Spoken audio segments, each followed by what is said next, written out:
ఎవరు ఆర్డరా? Okay thank you. మళ్ళీ ఎవర్రా బాబు?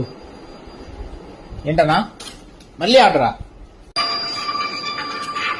రాకేష్ మాస్టర్ వీడియోస్ ప్రశాంతంగా చూడండి. ఎవరు అసలు? ఎవరండి? ఆర్డరా? అసలు లేకుండా పోతుంది. దాని తర్వాత ఒకటి ఆర్డర్ గా ఒక్కడికి పిలుస్తాను. కృష్ణ పిలిచినా పడడం లేదేంటి? ఏం చేస్తుంది ఇది?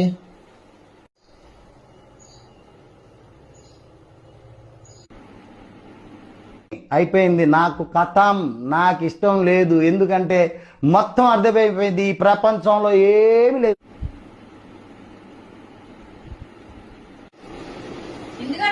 ఏం కావాలి? అరవలేదు, పిలిచాడు అంతే. ఏమి నీకు ఆర్డర్ వచ్చింది, ఒకసారి చూసుకుంటావని చెప్పి పిలిచాడు. Just miss.